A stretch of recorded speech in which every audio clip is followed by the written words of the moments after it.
Welcome back to Kyalami, and coverage of the sports and GTs proudly brought to you by Prix Tires now. And second race of the day, we saw a first race incredible dice between the Aston Martin Vantage and the Ginetta of Simon Murray on the front row. And Simon Murray actually going and breaking the outright lap record here. We've got lots of sun. We've had sun for the last 2 hours, so that means the track temperature is up, and potentially even quicker lap times to come out of that Ginetta, or has Charles Arungi's up the wick slightly. Good to see Jason Campos back in the Campos and Hollard sponsored Shelby Can-Am there in 6th place alongside Charles Joubert, just behind Jackie Schechter's Dryzit Environmental Lamborghini as it heads down towards turn 1. The Hurricane trying to close down there. Watch out for Johanna Engelbrecht as well in the Aquila, coming from the back end of the field, looking for a way through rapidly as they get down into turn 1. The Ginetta leads out. That's the first time we've seen that car in the front end of the field, ahead of the Aston Martin Vantage. Engelbrecht coming through there in the 69 car. That is the Aquila, just ahead of the Marlboro Crane Hire GT1 of Ollie DeLay. Start there from Schenkman. Schenkman moves up one position higher than what he was in the first one, just behind that Lotus. And the Lotus Elise now looking to close down. Lights ablaze on most of these front cars. Colbert looking to go onto the inside of Alistair Brown. Can he get through there in the Bigfoot Expressway Porsche? He has a look, but the NAC helicopter Shelby seems to have the better line coming through there, and he has to tuck in behind. Engelbrecht coming from behind, looking to close things down, trying to get that magnificent Aquila race car of his and Francis Carruthers up into the top hunt as quickly as possible. But with the Ginetta out front now, he's opened up about 4 or 5 car lengths over the Aston Martin Vantage. And this might be exactly what Simon Murray needs. If Simon Murray can get a few laps of clear air, we may even see the unthinkable 42s out of cars around the Kyalami circuit.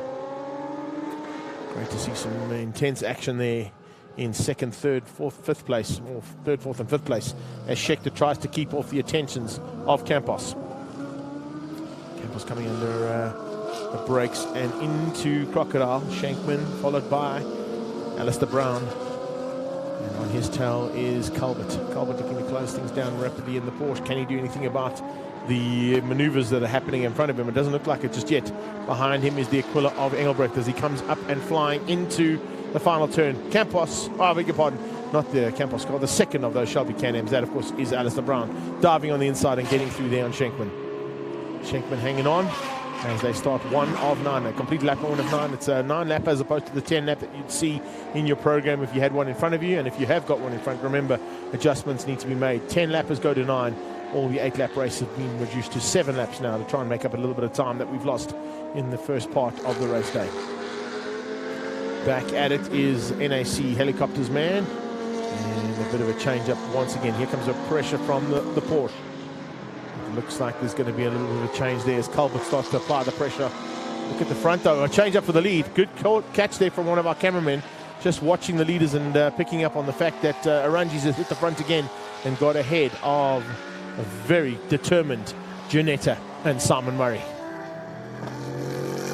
That's 3 and 4 going through the S's. 5 is Joubert all on his own, waiting for 6 and 7, and that'll be Alistair Brown. Ginetta seems to be having a little of an issue. It looks like it might be slowing down. I hear in my ears the Aquila starting to speed up though, and Engelbrecht getting behind the wheel for the first time now in anger in the second heat here of the Pirelli Sports and GTs, closing down on Schenkman, looking for a chance to get through there.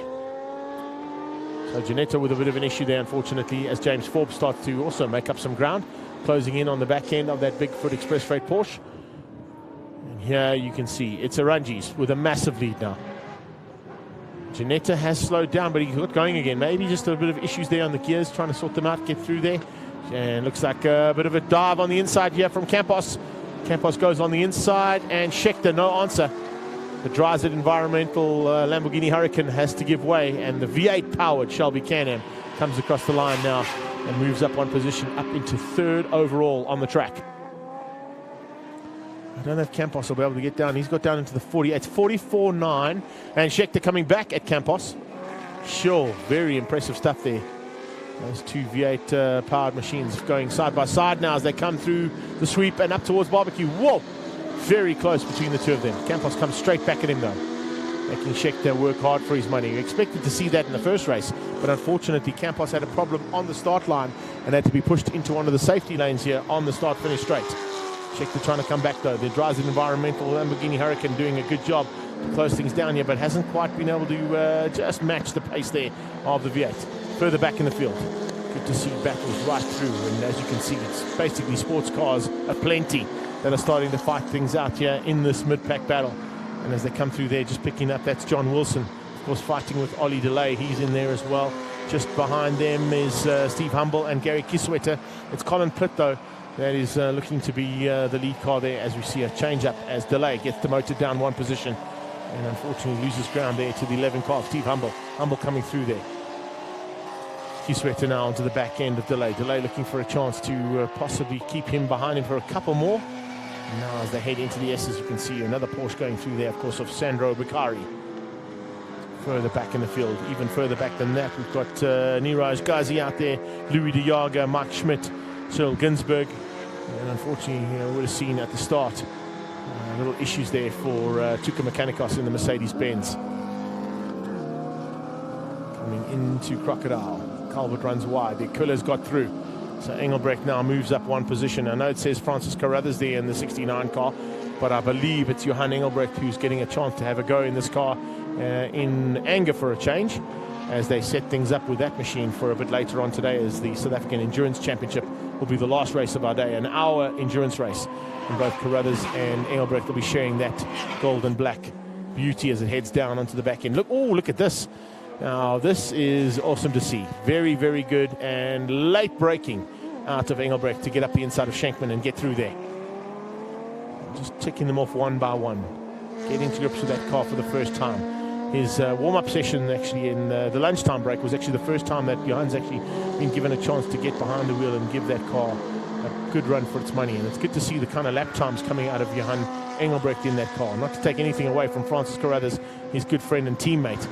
The two of them work really well together as an endurance team, and they're certainly going to be a force to be reckoned with, I think, in our endurance later on today.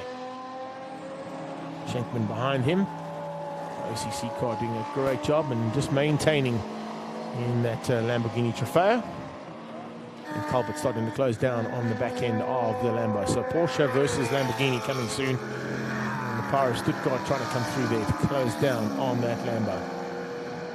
Rangi's 44 threes, 44 ones out of Simon Murray. So Simon Murray has turned the wick up ever so slightly on that last pass. And now looking to maybe close things down after making a small error earlier on. Murray in the 57, Ginetta. New car in the country, brand new race car that we see here for the very first time, and on debut, second place. So looking for an opportunity to go about a second quicker than the Aston Martin, and that's exactly what he's doing right now. 44 twos as opposed to the 45 deads. So hardly anything in between those two cars, but more importantly for Charles Oranges, he's out front. And he managed to maintain that battle the whole way through race number one. 99 is the car that we just had in shot there. You can see working hard, that's Jeff Gable. Not quite the car that we saw him in earlier on, but of course still out there. In fact, the thing that would be 199, that's of course Niraj Ghazi, who is in that 199 car. There's the gap, 2.4 seconds between the two of them. And the Ginetta now just circulating. I think what we'll probably see now is these two cars, because they're going to be involved in the hour endurance race a bit later on, they're not going to push each other too hard. They'll probably settle for first and second unless something goes wrong, and fight it out again a little bit later on in the endurance race. Really awesome car to see in full flight there, the Ginetta. Stunning lines on it. Very Lamar style, and of course coming out of an endurance series overseas that Simon has been racing in. Has now brought that car across for a full season next year in the South African Endurance Championship, and possibly in a couple of sports car races as well. 11 going through, keeping up with the pace is Steve Humble. That is Delay in the GT1, one of the Bailey cars that's built here in South Africa. The replica and the type car, of course, down the straightaway. Looks like there might be a bit of action as well. We'll keep an eye on that. In the background, I can just hear the directors and my sound guys there. They come across the main track. Yeah. Ginetta has definitely closed in on the back end of Oranges. 43.7. Man, they're just getting better and better. 43.7. Oh, out of shape at the top end of the circuit, coming out onto the short straight. One of the Shelbys that got out of shape there, unfortunately. And just picking up, I think that's the 17 car of Kish. No, that's not. S17, I think it is. which of course is Doug McDonald. There's two cars with 17. One with the S in front is a Shelby. That's Doug McDonald who got out of shape. And you can see, well, the gauntlet has been thrown down, 43.7. And they're just getting better and better in these cars, aren't they?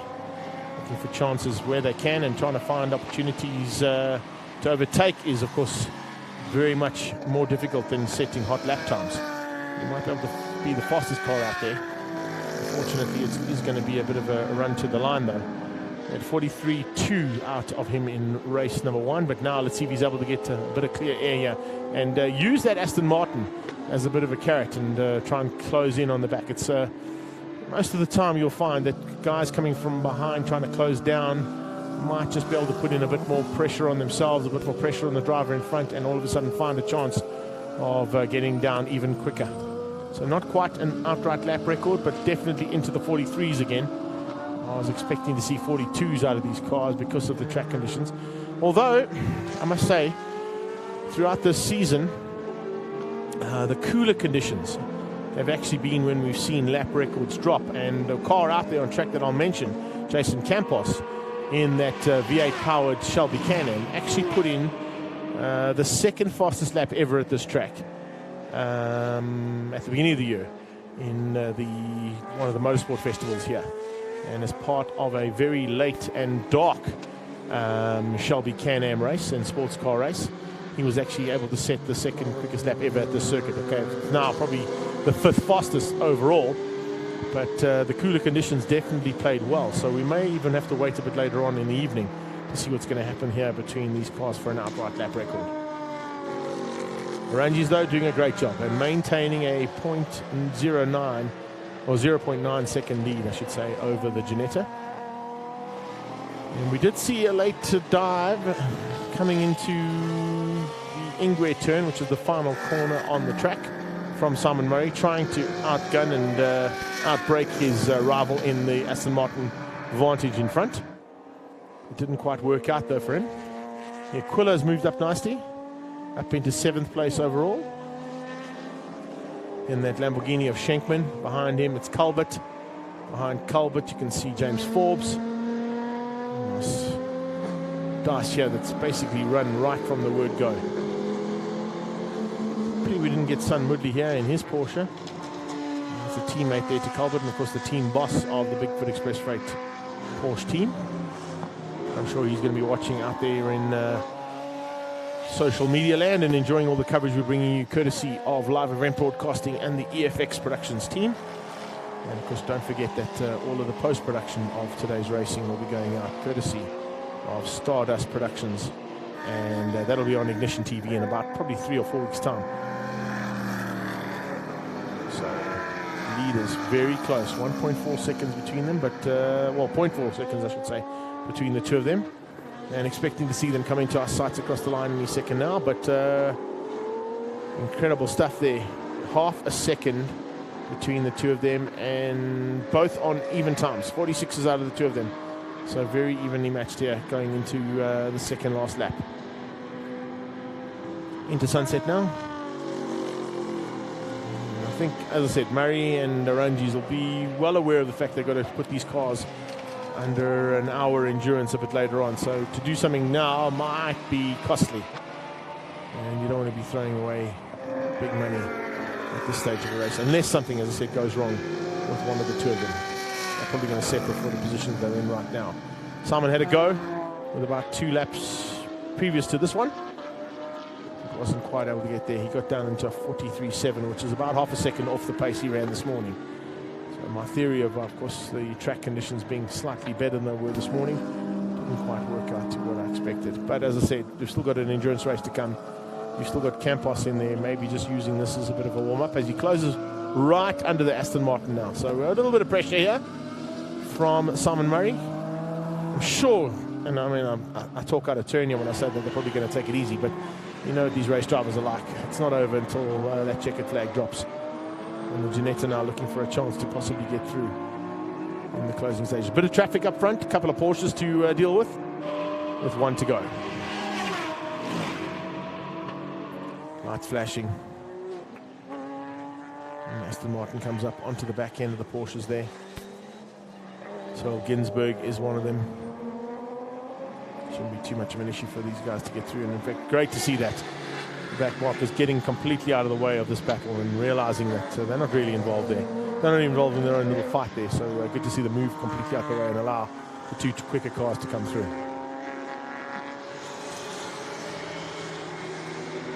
Simon eventually gets through. He's lost a couple of seconds, or a couple of half seconds there as he came through, but he'll make it up as he came into this final lap. Into the S's for the last time. And V12 versus V8 at the front here. Aston Martin doing a great job, and on debut basically taking a double win at the Extreme Festival a couple of weekends ago. And now looking for a double win here today in the Sports and GTs. Flashing lights just to warn the other drivers that he's coming through. It's always important that you keep your eyes on those B flags going through there. It's Clarence, I think it was that car that just gone past now, coming onto the braking point. And into Crocodile. Oh, Murray runs a little bit wide, but they'll bring it back again. And checkered flag is on standby. It's going to be a double win here for the Aston Martin Vantage team. And Stradale Motorsport are going to be happy with the performance of their car. There's no doubt about this. But more importantly, I think Simon Murray will realize that he's brought a really competitive beast that is going to be definitely at the front end of a lot of races here at the end of the day, and possibly for the entire 2018 season as well. Flag is out. Your winner is Charles Ranges in the Aston Martin Vantage, followed very closely, only 0.9 of a second behind, by Simon Murray in his Ginetta, and expecting to see Jason Campos be the third car across the line. Jackie Schechter just behind him in the Dryset Environmental Lamborghini Huracan. Up next, we're going to be heading into the Prix 66 saloons, Prix 66 Sports and GTs, Prix 90 Sports and GTs, and our Alpha Trofeo, all combined, 50 cars out on track. And we'll catch you in a few minutes' time.